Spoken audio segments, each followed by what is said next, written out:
Hello, नमस्ते। स्वागत करती हूँ आपके अपने चैनल डिवाइन मैसेंजर पर। तो जस्ट अभी एक वीनस के रिगार्डिंग मैंने वीडियो बनाई थी, छोटी सी रील। तो मेरे अंदर ये आ रहा था कि मैं चलो कुछ रेमेडीज़, क्योंकि आजकल हर व्यक्ति को रेमेडी चाहिए, क्योंकि हर व्यक्ति अपनी लाइफ में परेशान है। उसके अकॉर्डिंगली चीज़ें उसको नहीं मिल पा रही है, तो सब रेमेडी की तरफ, ऑकल्ट फील्ड की तरफ जा रहे हैं। अब जब रेमेडी के बारे में सोचा तो मैंने कहा चलो मैं इस पर एक सीरीज़ बना देती हूँ। जितना भी मुझे नॉलेज है उसके अकॉर्डिंग हर प्लेनेट के लिए रेमेडी का मैं छोटी-छोटी सीरीज़ में डेफ़िनेटली आगे मैं उस पर काम करूँगी, तो लेके आऊँगी। लेकिन जब मैं ये एक वीडियो बना रही थी, रेमेडी शुक्र की रेमेडी जब मैं ढूँढ रही थी, सोच रही थी, तो मुझे जो सबसे ज़्यादा बेसिक मुझे एक लगा, तो वो प्रैक्टिकलिटी मुझे लगा कि हम कोई भी रेमेडी कर लें। लेकिन अगर हम रेमेडी ऊपर से करते रहे, रेमेडी करना जस्ट लाइक कि हम उस इंटेंसिटी को कम करते हैं जो कि इंटेंसिटी से हमें लाइफ में प्रॉब्लम्स आ रही हैं। तो रेमेडी से हम उस इंटेंसिटी को डेफ़िनेटली कम कर सकते हैं, और हमें करना चाहिए। हमें जो भी टूल्स एंड टेक्निक्स मिले हैं, हमें उनका ज़रूर से यूज़ करना चाहिए। लेकिन हम एक तरफ टूल्स एंड टेक्निक अप्लाई करते रहें, लेकिन अपने जो सोचने का नज़रिया है, अपना परसेप्शन है, उसमें हम चेंज ना करें, प्रैक्टिकलिटी में चीज़ों को लाने की कोशिश ना करें। तो फिर हम ऊपर से रेमेडी जस्ट लाइक ऊपर से चीज़ें ठीक करने की कोशिश करना, और प्रैक्टिकलिटी उसकी रूट में जाने की कोशिश करना। तो जब तक हम किसी भी चीज़ की रूट में जाने की कोशिश नहीं करेंगे, तो हम रेमेडी करेंगे तो कुछ दिन के लिए हमें आराम मिलता है, फिर उसके बाद में फिर से प्रॉब्लम शुरू हो जाती हैं। और अक्सर लोग फिर एस्ट्रोलॉजर्स के पास भी वापस आते हैं और बोलते हैं कि मैम आपने रेमेडी बताई थी, हमने किया लेकिन रिज़ल्ट नहीं आया। ऐसा होता है ना, हमने तो ये सारी चीज़ें की लेकिन फिर भी हमारी लाइफ ऐसे ही की ऐसी है। तो ये कुछ चीज़ें थोड़ा-सा डीप डाउन मुझे ले गई। मैंने फिर इन पर जब थोड़ा-सा सोचा, तब मेरी समझ में आई कि हम कितना भी रेमेडी ऊपर से कर लें, लेकिन अगर हम उसकी रूट कॉज़ में नहीं जाएँगे, प्रैक्टिकैलिटी में नहीं उतरेंगे, तब तक वो रेमेडीज़ वर्क नहीं कर सकती। तो जस्ट आगे मैं रेमेडी जब लेके आऊँगी, तो उसको आप ज़रूर से देखिएगा। लेकिन इस वीडियो में भी हम, क्योंकि हम सभी जानते हैं कि हम 9 प्लैनेट से ही हम गवर्न होते हैं। हर व्यक्ति के चार्ट में किसी न किसी फ़ॉर्म में हर प्लैनेट की एनर्जी आ रही होती है। किसी प्लैनेट से रिलेटेड कुछ दोष होते हैं, तो कुछ प्लैनेट हमें अच्छे रिजल्ट भी दे रहा होता है। तो अब जो, लेकिन हमारी लाइफ इन 9 प्लैनेट्स के इर्द-गिर्द घूमती है।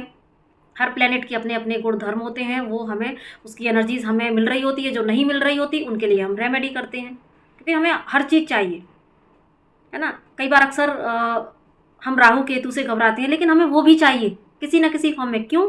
क्योंकि राहु जहाँ पर राहु के लिए कितने सारे मिसकंसेप्शन है, राहु ऐसा है, राहु वैसा है। राहु केतु डेफ़िनेटली छाया ग्रह हैं, लेकिन राहु के अपने गुण धर्म है, केतु के अपने गुण धर्म है। तो बाकी जितने भी प्लैनेट्स हैं, 9 प्लैनेट्स में हम सब चाहते हैं, लेकिन राहु, केतु, शनि, है ना? तो ये भी अपने आप में कहीं न कहीं एक ऐसे प्लैनेट्स हैं, इनके बिना भी हमारा जीवन अधूरा है। तो हमें हर प्लैनेट अपनी लाइफ में चाहिए, है ना? राहु क्या है? टेक्निक है, टेक्नोलॉजी है। केतु स्पिरिचुअलिटी है। शनि जस्टिस है, हार्ड वर्क का हमें रिवॉर्ड देने वाला है शनि। हार्ड वर्क की क्षमता हमें देता है, न्याय दृष्टि देता है। तो हर प्लैनेट के अपने-अपने गुणधर्म हैं। तो जस्ट मैंने इन 3 प्लैनेट का जो एग्ज़ाम्पल इसलिए दिया, क्योंकि अक्सर हम राहु, केतु, शनि को थोड़ा-सा इस तरह की दृष्टि से देखते हैं, उनसे डरते हैं। तो इसलिए मैंने यहाँ पर पहले इन तीनों को इस तरीके से कवर किया। बाकी अभी हम चलते हैं रेमेडी पार्ट पर, जो कि अभी मैं यहाँ पर रेमेडी उस तरीके से नहीं बताऊँगी जैसे कि रेमेडी वो आने वाले वीडियोज़ में ज़रूर से आपको मिलेगी। लेकिन अभी हम प्रैक्टिकलिटी पर बात करना चाहते हैं। तो वीडियो लंबी हो सकती है, तो आप फास्ट करके सुन लीजिएगा। और बाकी बस अब जिसको सुनना होगा तो वो ज़रूर से पूरा सुनेगा, लेकिन मेरी रिक्वेस्ट है कि आप पूरा ही सुनिएगा इसको, क्योंकि हम प्रैक्टिकलिटी पर बात कर रहे हैं कि कैसे हम प्रैक्टिकल वे में भी अपनी लाइफ में हर प्लैनेट्स के गुण को लेके आ सकते हैं, उनके गुड रिजल्ट्स को अपनी लाइफ में लेके आ सकते हैं प्रैक्टिकल वे में। उसके लिए कुछ अलग से आपको बहुत सारी चीज़ें करने की ज़रूरत नहीं पड़ेगी। तो बात कर लेते हैं सबसे पहले सूर्य की। सबसे पहले नंबर 1 पर सूर्य आता है हमारे सोलर सिस्टम में।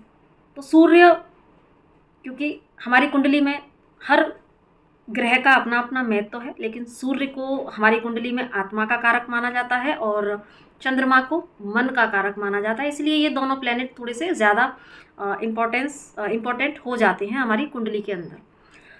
तो अभी अगर हम सूर्य की बात करें, नंबर 1, हर कोई चाहता है अपनी लाइफ में सूर्य हमारा स्वाभिमान है, सूर्य हमारा ईगो है, सूर्य हमारी पावर है, क्षमता है, सूर्य नाम है, यश है, सम्मान है, प्रतिष्ठा है।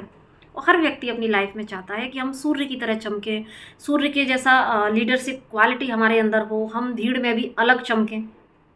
कुछ लोगों को बाई बर्थ ये प्लेनेट मिला होता है, लेकिन वहाँ पर भी देखने की बात होती है कि वो हमें पॉजिटिव रिजल्ट दे भी रहा है या नहीं दे रहा, क्योंकि कई बार प्लैनेट्स होते हुए भी हम उसके पॉजिटिव रिजल्ट्स को नहीं दे पा रहे होते, किन्हीं और प्लैनेट्स की वजह से या कुछ और हमारे ही कुछ बैड हैबिट्स की वजह से। तो ये थोड़ा सा फिर डीप एनालिसिस का सब्जेक्ट हो जाता है, हमें वहाँ पर देखना पड़ता है। अब लेकिन अगर हम प्रैक्टिकल रेमेडी की यहाँ पर बात कर रहे हैं, तो सूर्य, हर प्लैनेट किसी न किसी रिश्ते को रिप्रेजेंट करता है और रिश्तों के साथ साथ कुछ प्रैक्टिकल चीज़ों को वो रिप्रेजेंट करता है। तो प्रैक्टिकल अगर हम वे में चीज़ों को करते हैं तो भी हमारे सारे प्लैनेट्स अच्छे होने की संभावना 90% बढ़ जाती है। 10% आप रेमेडी कर सकते हैं, लेकिन मैं तो कहूँगी कि 100% काम करते हैं। अगर आप जिस तरीके से चक्रास के बारे में बोला जाता है ना, कि चक्रास का हम बीज मंत्र करते हैं, कितनी भी चीज़ें करते हैं, तो लेकिन साथ में अगर हम प्रैक्टिकल रेमेडी करते जाएँ, क्योंकि चक्रास भी ऐसे होते हैं कि आप जितना भी करते जाएंगे, लेकिन प्रैक्टिकल वे में अगर आप चक्रास पर वर्क नहीं करेंगे तो भी धीरे धीरे फिर से वुंड क्रिएट होना शुरू हो जाते हैं, फिर से चक्रास में नेगेटिविटी आना शुरू हो जाती है। तो जस्ट लाइक ऐसे ही अगर हमें अपनी लाइफ में अपने हर प्लैनेट को बैलेंस वे में उसकी एनर्जी लेनी है, तो हमें प्रैक्टिकलिटी के लिए भी अवेयरनेस में आना होगा। और उसके लिए आपको क्या करना है, इसी तरीके से जैसे कि अभी हमने सूर्य की बात की, तो सूर्य हमारे पिता को रिप्रेजेंट करता है। पिता जैसे जितने भी लोग हैं, बुजुर्ग हैं, या पिता के जैसा जो ओहदा रखते हैं, तो हमें, या हमारे इन लॉज में से हमारे ससुर जी हुए, मतलब आप समझ सकते हैं। तो अगर हम उनके प्रति अच्छा व्यवहार नहीं करते, या पिता जैसे व्यक्तियों, अपने पिता या बाहर किसी के भी पिता या अपने बच्चों के पिता, हम ये भी कह सकते हैं, तो मतलब पिता जो एक शब्द है, अगर हम उनके प्रति अच्छा व्यवहार नहीं रखते हैं, उनके प्रति सम्मान की दृष्टि नहीं रखते हैं, तो ये यहाँ पर हम धीरे धीरे कहीं ना कहीं अपने सूर्य को कमज़ोर करना शुरू कर देते हैं। तो अगर आपको अपनी कुंडली में अपने सूर्य को मजबूत करना है, नाम, यश, सम्मान, पावर, पैसा, पोजीशन, ये सब आपको पाना है, और इसके लिए आप कितनी भी दौड़ धूप कर रहे हैं, कितनी भी रेमेडी कर रहे हैं, तो जस्ट आप एक ये प्रैक्टिकल रेमेडी करें, अपने पिता का सम्मान करें, पिता जैसे सभी व्यक्तियों का सम्मान करें, तो डेफिनेटली आपके ये सूर्य, ये रेमेडी ना आपके कहीं ना कहीं आपके एंसेस्टर्स पैटर्न को भी हील करेगी। इतनी पावरफुल है ये कि ये आपके एंसेस्टर्स पैटर्न को भी आपको हील करती चली जाएगी, एक पिता का और दूसरा साथ में माता का भी। ठीक है, अब नंबर 2 पर आते हैं, तो मून की रेमेडी। और मून हमारी कुंडली में मन का कारक है, माता का कारक है। तो यहाँ पर अगर आप अपनी माता के साथ में या माता जैसी सभी महिलाओं के साथ में अच्छा संबंध स्थापित करते हैं, उनको सम्मान की दृष्टि से देखते हैं, तो डेफिनेटली आप माँ की ब्लेसिंग आपको मिलेगी। और ये भी आपके एंसेस्टर्स पैटर्न को हील करेगा, जो आपकी दादी हैं, परदादी हैं, है ना, तो ये भी आपके एंसेस्टर्स पैटर्न को हील करेगा। और यकीन मानो, मातृ शक्ति से बढ़कर कोई दूसरी शक्ति नहीं है। तो अगर आप अपनी माता या माता जैसी सभी महिलाओं का सम्मान करते हैं, उनकी ब्लेसिंग लेते हैं, और माता पिता इन दोनों का आशीर्वाद भरा हाथ अगर आप अपने सिर पर लेते हैं, तो आप डेफिनेटली, आपका सूर्य और चंद्रमा तो यूं ही पॉजिटिवली आपकी कुंडली में वर्क करने लगेगा। पिछले किसी भी जन्म की वजह से, पिछले किसी जन्म की किसी भी नेगेटिविटी या किसी भी कर्मा की वजह से अगर इस बर्थ में कोई प्रॉब्लम भी है, तो भी आप देखेंगे कि आप इस बर्थ में अगर माता पिता का अगर आशीर्वाद लेते हैं, तो आपका वो सारे कर्मा भी कटना शुरू हो जाएगा। तो ज़रूर से अप्लाई कीजिएगा इस प्रैक्टिकल रेमेडी को। और अभी हम बात कर लेते हैं नेक्स्ट, नंबर 3। एक सेकंड में थोड़ा सा लाइट का करती हूँ, यहाँ पर लाइट की थोड़ी सी दिक्कत हो जाती है ज़्यादा। ठीक है, तो मैं फ्लैश लगा लेती हूँ।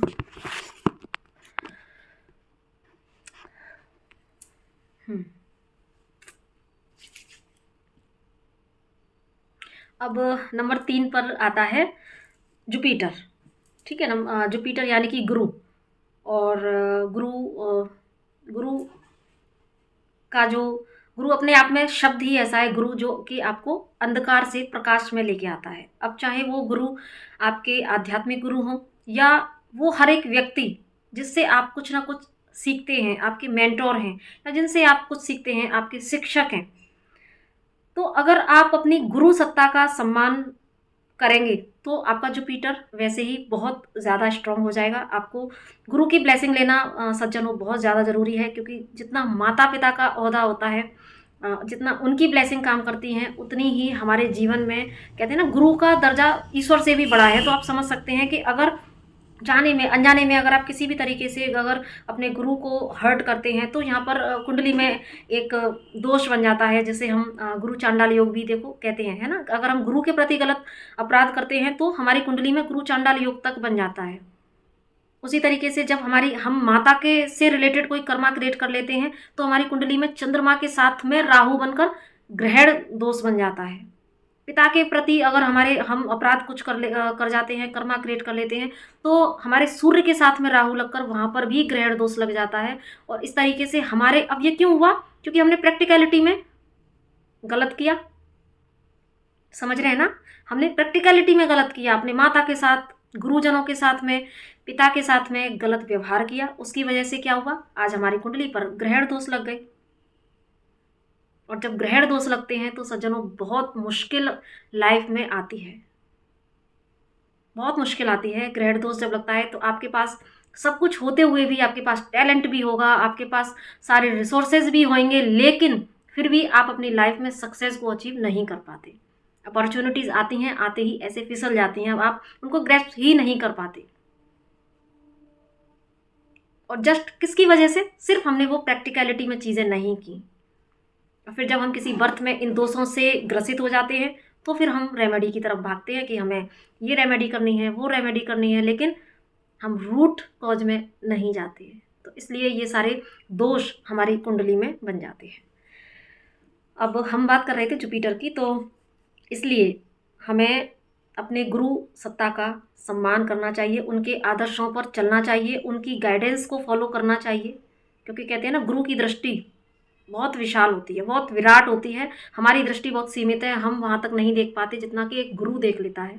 तो और आज जो समय बन चुका है, वहाँ पर आप स्टूडेंट्स को देखेंगे तो बिल्कुल एक गुरु का जो सम्मान है वो उनकी नज़र में बचा ही नहीं है। मैंने कितने ऐसे स्टूडेंट्स सुने हैं बोलते हुए कि अपने ही मतलब कितना बुरा बुरा बोलते हैं टीचर्स के लिए, है ना। इनफैक्ट गाली गलौज भी करते हैं, मैंने ऐसे केसेस भी देखे हैं, बुरा बुरा बोलते हैं, है ना। सम्मान कहीं चला गया है गुरुओं के प्रति, क्रश हो जाता है अपने टीचर्स पर, उनको कहीं ना कहीं कामुकता की दृष्टि से देखते हैं, है ना। मेल फीमेल दोनों के लिए ये मैं बता रही हूँ। और इनफैक्ट 2015 में मैंने एक ऐसा केस सुना था, जहाँ पर कि कुछ छात्रों ने अपनी ही जो महिला टीचर थी उनके साथ में रेप किया। इस तरह की केसेस भी, क्योंकि कलयुग में ये सारी चीज़ें कितना ज़्यादा एक कैसा एक विध्वंसक रूप ले चुकी हैं, आप सभी से कुछ भी छुपा नहीं है।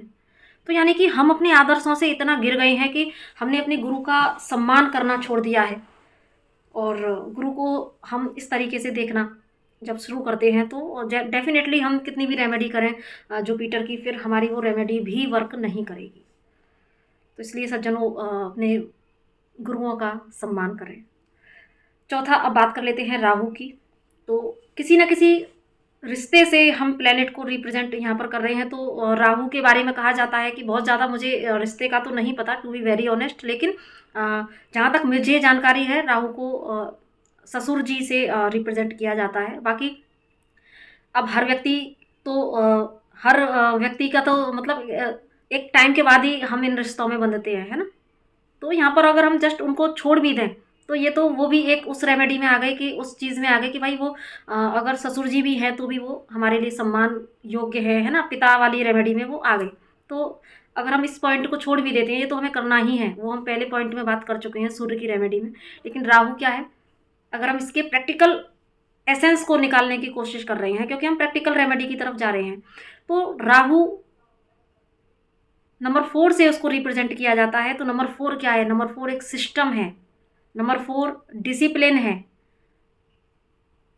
और राहु वाले व्यक्ति में ये कुछ राहु वाले व्यक्तियों की कुछ नेगेटिव ट्रेट्स बताए जाते हैं कि ऑब्सेशन में चला जाता है, बहुत ज़्यादा एडिक्शंस में चला जाता है ना। तो यहाँ पर भी अगर हम उसके पॉजिटिव साइड को देखें तो एडिक्शन अगर ज्ञान की खोज का हो, कुछ ऐसी टेक्नोलॉजी का खोज का हो, आज जो हम टेक्नोलॉजी यूज कर रहे हैं, आज हम जो इंटरकनेक्ट हो पाते हैं, वो सिर्फ राहु की वजह से है। तो कुछ ऐसे व्यक्ति जो उस ऑब्सेशन में गए जो समाज के हित में था, तो उन्होंने टेक्नोलॉजी के फॉर्म में, सोशल मीडिया के फॉर्म में हमें ये चीज़ें दी, जो कि आज हम इन ज्ञान का प्रचार प्रसार कर पाते हैं।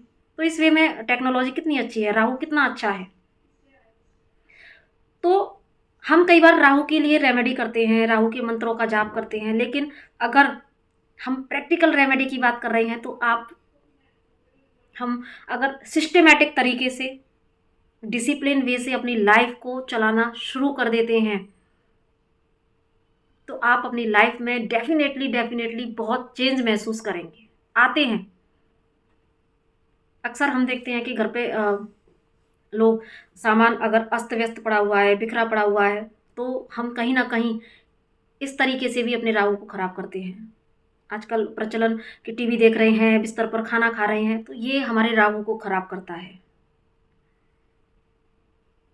घंटों घंटों रात भर जग जग के हम उसमें सोशल मीडिया पर लगे हुए हैं, वो हमारे राहु को खराब करता है।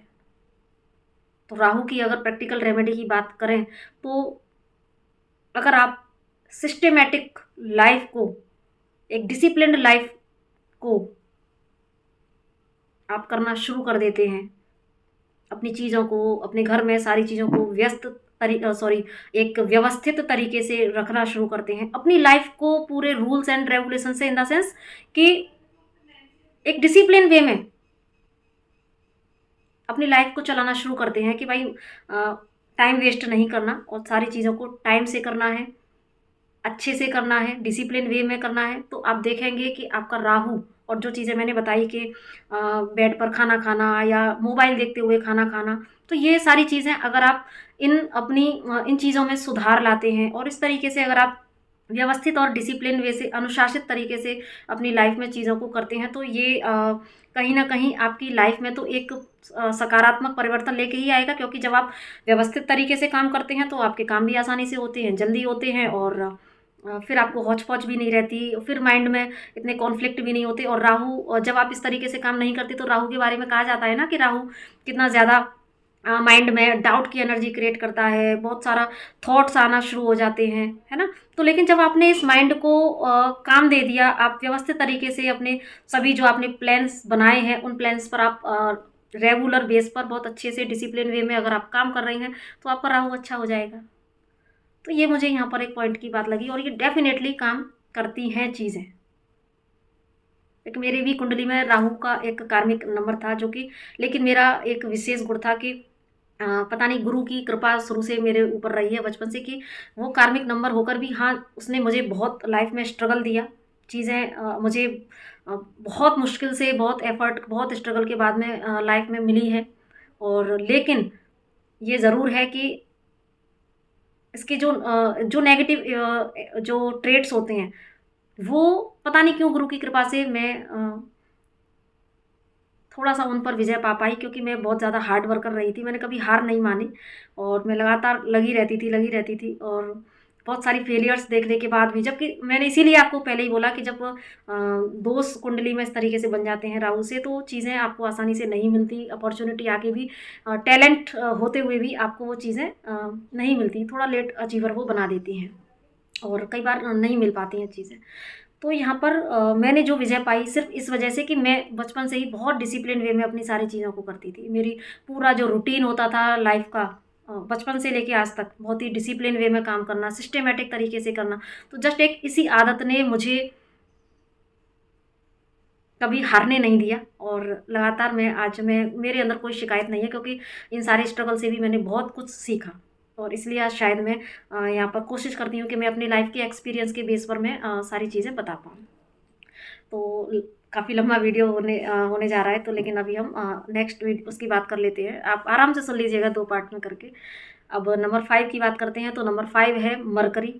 अब मरकरी को अगर अच्छा करना है तो मरकरी क्या है, हमारी खुद की बहन है, हमारी बुआ, हमारी मौसी। तो इस तरीके के जो रिश्ते हैं, अगर हम उनसे अपने अच्छे रिश्ते बना के चल सकते हैं, उनसे प्रेम और सौहार्द के साथ में हम अगर अच्छा व्यवहार रखते हैं तो हमारा मरकरी अच्छा हो जाएगा। बाकी तो रेमेडी पार्ट आएगा फिर, ठीक है। और जल्दी जल्दी कवर करने की कोशिश करते हैं, लेकिन जहाँ ज़्यादा बोलने की ज़रूरत है उस प्लेनेट में मैं आपको ज़्यादा से बता रही हूँ। और उसके बाद में अब नेक्स्ट आता है वीनस। वीनस के लिए एक छोटी शॉर्ट मैंने अलग से बना दी है, लेकिन फिर भी मैं यहाँ पर एक फिर से रिपीट तो करना ही है। तो वीनस हम कितनी रेमेडी भी कर लें, लेकिन अगर हम अपने ही घर की महिलाओं का सम्मान नहीं करते, अपनी पत्नी, अपनी बच्चियां, अपनी माता या इन जैसे कोई भी महिला जिनके प्रति हम बाहर, कोई भी महिला हो सकती है ना, तो अगर हम उनको हेय दृष्टि से रखते हैं, उनका सम्मान नहीं करते, गलत शब्दों का इस्तेमाल करते हैं, गलत सोच उनके प्रति रखते हैं, है ना। और वैसे भी आजकल तो समाज में आप देख रहे हैं क्या स्थिति है स्त्रियों के प्रति, और जस्ट एक ऑब्जेक्ट से ज़्यादा उसको नहीं समझा जाता। तो इस तरह की सोच अगर हम रख रहे हैं, साथ में फिर हम रेमेडी की तरफ भागते हैं। तो अगर हम रेमेडी करते रहें, सोच, हमारा परसेप्शन वो हील नहीं है, वो गलत है, तो आप कितनी भी रेमेडी कर लेना, शुक्र आपका अच्छा नहीं हो सकता। क्योंकि कहते हैं ना कि स्त्री को लक्ष्मी माँ का रूप बोला जाता है। स्त्री लक्ष्मी है, सरस्वती है, काली है, सारे रूप हैं उस स्त्री के, और हर रूप में वो सम्मान की अधिकारी है। तो अगर आप लक्ष्मी माँ की कृपा चाहते हैं, तो वीनस को स्ट्रॉन्ग करना चाहते हैं, तो हर एक स्त्री का सम्मान करना आपकी डेली रूटीन में शामिल होना चाहिए। और ये पुरुषों के लिए तो है ही, लेकिन पुरुषों के साथ साथ हर यहाँ पर फीमेल के लिए भी है, क्योंकि हम फीमेल भी तो कम थोड़ी ना पड़ती हैं। कई बार हम फीमेल भी अपने जो भी रिश्ते होते हैं, है ना, जो जिन रिश्तों में हम बंधे हैं, तो उनके प्रति कटुता का भाव रखते हैं, है ना। इनफैक्ट अभी अगर हम प्रैक्टिकलिटी में जाएं, स्पिरिचुअलिटी को थोड़ा छोड़ दें, तो जो हमारे रिश्ते हैं सास के, ननद के, कुछ ऐसे रिश्ते जहाँ पर हम कितनी कड़वाहट लेके आपस में बैठे रहते हैं, है ना, तो भाभी के, है ना। तो इस तरीके से यहाँ पर ये प्रैक्टिकल एक एग्जांपल है। तो हमें सबके प्रति एक अच्छा भाव अगर हम अपने मन में रखते हैं, सम्मान की दृष्टि से देखते हैं, तो हमारा वीनस स्ट्रांग होगा। अब आता है नंबर 7 पर केतु। अब केतु को अगर हम किसी रिश्ते से देखें, तो केतु वैसे तो स्पिरिचुअलिटी का वाहक है, स्पिरिचुअलिटी मोक्षदायक केतु को कहा जाता है। और साथ में केतु हमारे स्पिरिचुअल जो गुरुज हैं, हमारे असेंडेड मास्टर्स हैं, हमारी पूरी स्पिरिचुअल टीम है, तो केतु इनको रिप्रेजेंट करता है। तो जब केतु खराब होता है कुंडली में, तो हम अपने जो हायर सेल्फ है उससे दूर होना शुरू हो जाते हैं। अपने असेंडेड मास्टर्स, हम अपने जो गार्डियन एंजल्स है उनकी गाइडेंस को हम रिसीव नहीं कर पाते हैं। कहीं हम अपने आप से दूर होना शुरू हो जाते हैं, बहुत सारे डाउट्स में हम चले जाते हैं, ठीक है। तो अगर हमें अपने केतु को अच्छा करना है, तो उसकी प्रैक्टिकल रेमेडी क्या है कि हम अपने आप से कनेक्ट होने की कोशिश करें, हम अपने पूरी स्पिरिचुअल टीम से कनेक्ट होने की कोशिश करें। जितना ज़्यादा आप स्पिरिचुअलिटी से कनेक्ट होना शुरू करेंगे, उतना ही केतु आपका अच्छा होना शुरू हो जाएगा। क्योंकि केतु का संबंध, वैसे हर प्लेनेट का संबंध पास्ट लाइफ से है, लेकिन केतु का संबंध कुछ इस तरीके से होता है कि जो कुछ कर्मास पेंडिंग, कुछ बैड टाइप के जो कर्मास रह जाते हैं ना, उसकी भरपाई के लिए आपको ये कई बार केतु मिलता है। केतु, शनि, राहु, है ना। तो इसलिए अगर केतु को अच्छा करना है, केतु की अगर एनर्जी हर व्यक्ति को चाहिए। अगर आपने केतु की एनर्जी नहीं होती, तो हम अपने आप से ही कनेक्ट नहीं हो पाते, अपनी स्पिरिचुअल टीम से कनेक्ट नहीं हो पाते, हम डिवाइन की गाइडेंस को रिसीव नहीं कर पाते। तो यहाँ पर फिर हमारा जीवन कैसे होता है ना, बस हमें कुछ पता ही नहीं है, दिशाहीन है। तो अगर लाइफ में आपको दिशा चाहिए, ईश्वर से गाइडेंस चाहिए, ईश्वर से कनेक्शन चाहिए, तो डेफिनेटली आपको स्पिरिचुअलिटी से कनेक्ट होना होगा, अपने आप से कनेक्ट होना होगा, अपने स्पिरिचुअल टीम से कनेक्ट होना होगा। तब आप की कुंडली में आपको केतु अच्छा प्रभाव देना शुरू हो जाएगा। नंबर अगर 8 पर जाए, तो नंबर 8 पर आता है शनि। और शनि हम सभी जानते हैं न्याय के देवता हैं। जैसा करते हैं उन्हें अच्छे बुरे से कोई मतलब नहीं है। आप अच्छा करोगे आपको अच्छा देंगे, बुरा करोगे बुरा देंगे, ये हम सभी जानते हैं, है ना। कर्मों के न्याय के देवता, पास्ट लाइफ से जितने भी कर्म हम करके आ रहे होते हैं, उनको सिर्फ उनका काम होता है कि वो बस न्याय करते हैं, है ना, हर हाल में। ना वो सजा देते हैं ना वो माफ़ करते हैं, वो कर्म फल तराजू हैं जो हमेशा न्याय करते हैं। तो शनिदेव का ये काम होता है।